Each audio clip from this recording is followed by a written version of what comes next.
Salam keluarga Malaysia. Hello and good evening. Thanks for joining us. I'm Jessica Lee and you're watching News at 10. In our top stories tonight, Malaysia launches clinical practice guidelines on menopause management.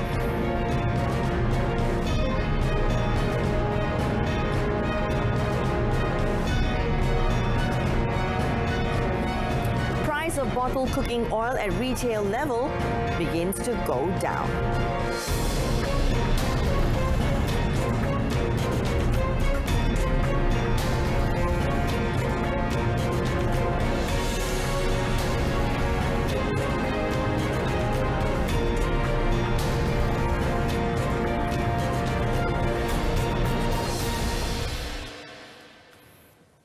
The Prime Minister, Datuk Seri Ismail Sabri Yaakob, expressed faith that the 5G network is able to boost the country's economic competitiveness, the level of productivity, as well as the value added of the industry.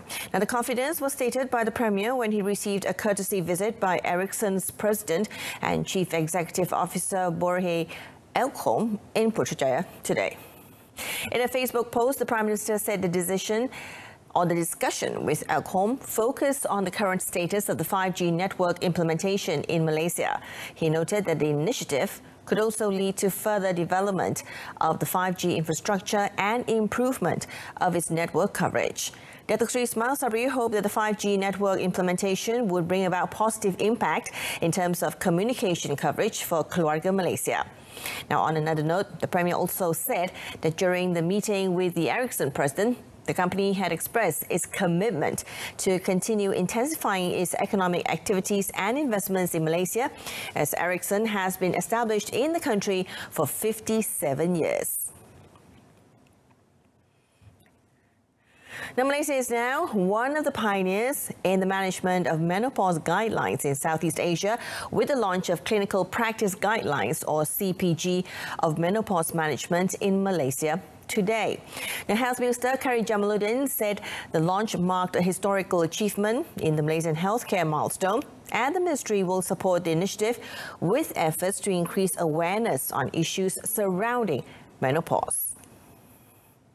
Explaining further, Kari said the launch of the guidelines translates Malaysia's commitment in improving the public health care as well as awareness pertaining to menopause. He explained that the guidelines include various information about symptoms of menopause, clinical evaluation and examination, choice of treatment and its effects, as well as religious perspectives on menopause. This guideline, which is a joint collaboration between OGSM and the Malaysian Menopause Society, along with the Academy of Medicine Malaysia, is a crucial guideline for the country as menopause affects every woman. The woman's health during her post-menopausal years carries an enormous weight towards the health and economic productivity of our nation.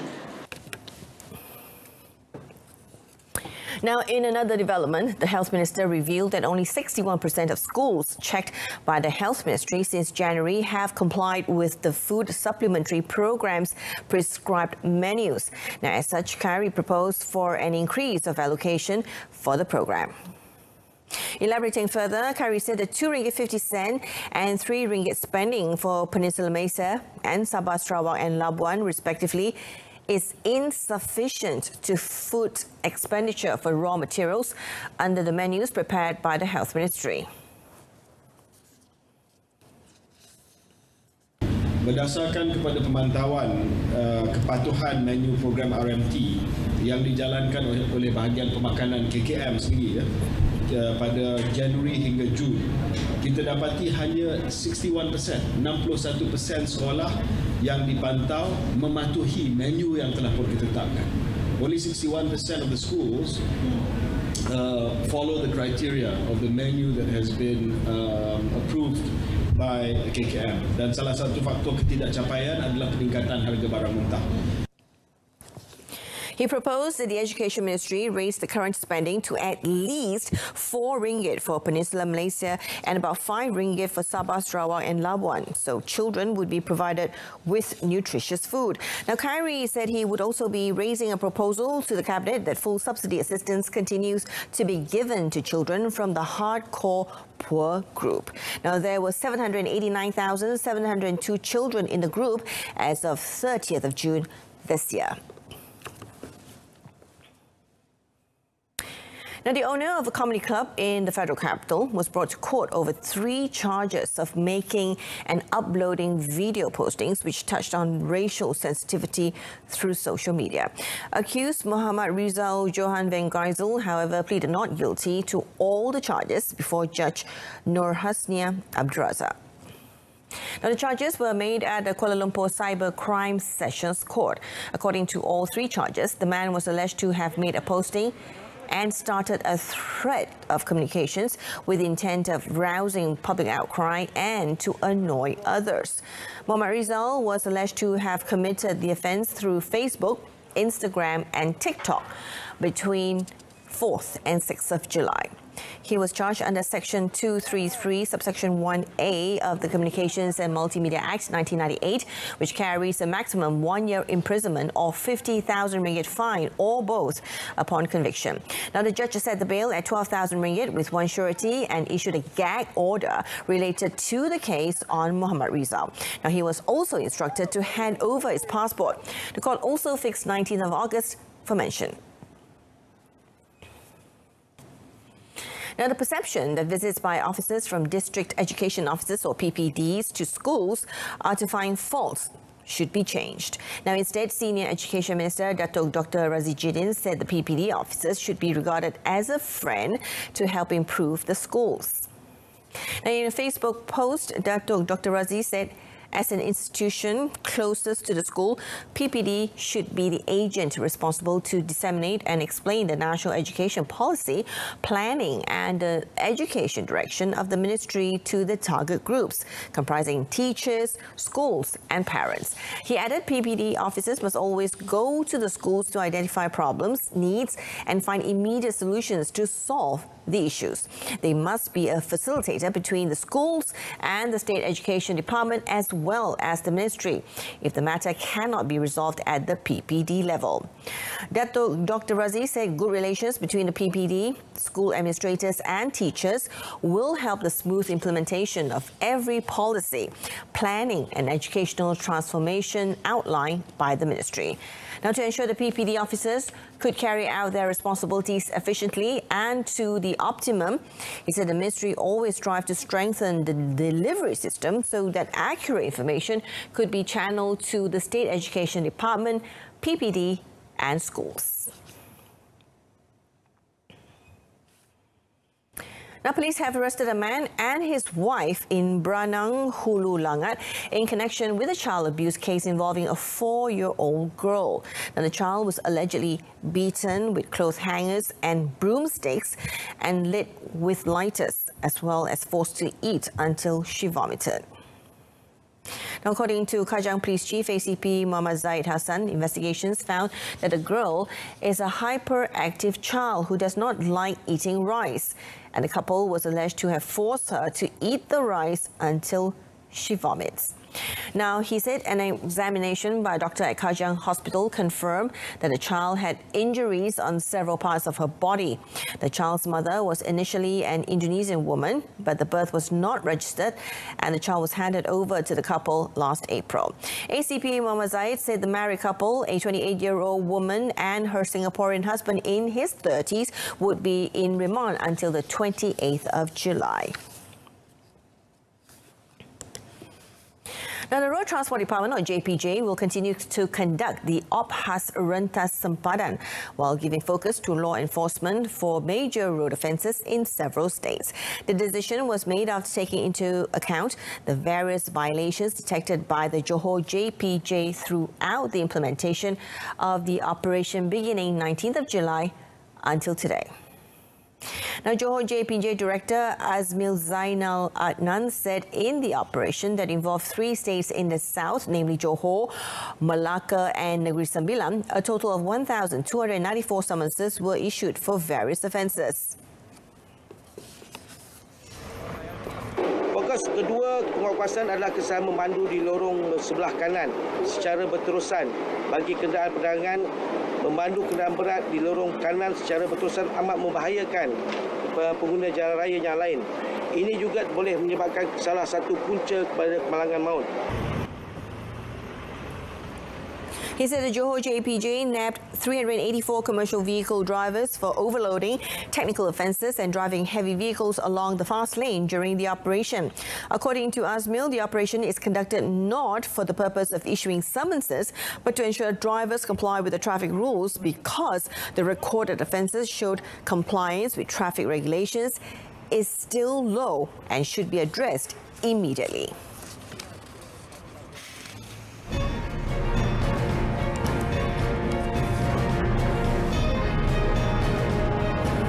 Coming up, MOTAG working towards facilitating entry of foreign tourists.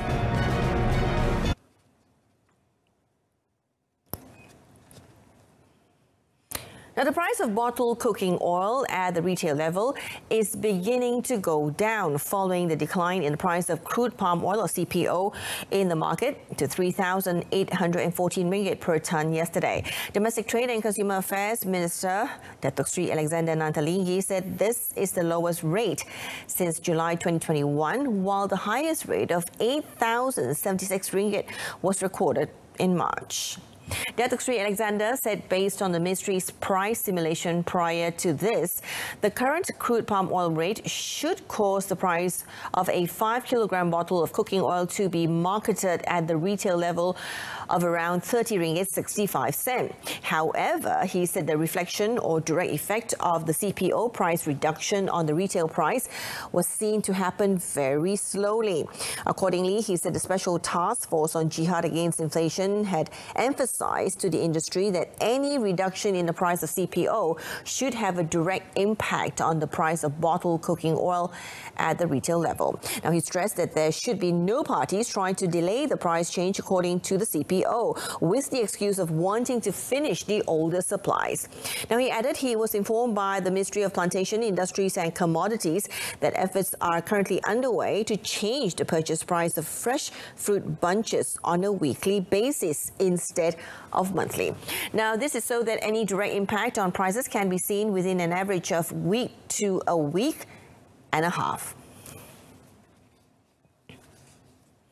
Now, the International Green Tech and Eco Products Exhibition and Conference Malaysia, IGEM 2022, will take place for 3 days starting 12th of October at the Kuala Lumpur Convention Centre. Its implementation remains the best platform for local industry players to promote and elevate their products and services to greater heights. Now, according to Environment and Water Minister Datuk Sri Tuan Ibrahim Tuan Man, IGEM 2022 is projected to generate business leads worth up to 3 billion ringgit. The event will involve experts from various industries, including government representatives, academicians, as well as entrepreneurs who will share their valuable insight and wisdom. Now, this year, 4 main topics will be highlighted, including city empowerment, electric mobility, decarbonisation of energy. Maida juga akan. The Ministry of Tourism, Arts and Culture, or MOTAG, is currently working towards strategic planning to facilitate the entry of foreign tourists into the country. Its Deputy Minister, Datuk Sri Dr. Santara Kumar, said among efforts currently being done are discussions with flight companies from South Korea to add flights and destinations to Malaysia. Apabila Tourism Malaysia melancarkan produk, tapi yang pentingnya untuk pelancong warga asing ni, dia perlu ada connectivity. Kita ada produk, kita ada tempat yang cantik, makanan, budaya dan juga sebagainya, masyarakat yang mesra. Tapi jika mereka kalau tak dapat datang, maka kalau kita letak sasaran 1 juta pun, tapi kalau tidak ada penerbangan yang boleh membawa 1 juta, maka kita tak boleh dapat 1 juta. Maka connectivity. Maka perkara itu banyak yang kita bincang dan telah kita laksanakan dari segi perancangan strategik. He said this after launching the VIP Pass package, which offers affordable pricing across 137 hotels nationwide. Now, Motec has also appealed to the Home Ministry to allow the issuing of more entry visas to tourists from several countries. Malaysia's Consumer Price Index, or CPI, increased by 3.4% year-on-year to 127.4 in June this year from 123.2 in June 2021. Now, the value surpasses the average inflation in Malaysia for the January 2011 to June 2022 period by 1.9%. Chief Statistician Datuk Seri Dr. Muhammad Uzair Mahidin said food inflation increased by 6.1% and remained as the main contributor to the rise in inflation during the month. He said all subgroups in food and non-alcoholic beverages went up between 2.8% and 11.9%. Meanwhile, food at home and food away from home rose by 6.1% and 6.6% respectively, contributing to the increase in food inflation. He further noted that other groups except communications also recorded increases, boosting headline inflation to 3.4%. Datuk Seri Dr. Muhammad Uzair also revealed that inflation expanded by 2.8% year-on-year to 126.6 in the second quarter of 2022 and increased 2.5% in the first 6 months of this year. Now, at the state level, he said the highest increase in inflation was recorded by Putrajaya at 8.1%, while Labuan and Melaka were the two states with the lowest increase at 2.5%, respectively. Now, Malaysia recorded a score of 6.48 in the Malaysian Happiness Index 2021, simultaneously putting the country in the happy category.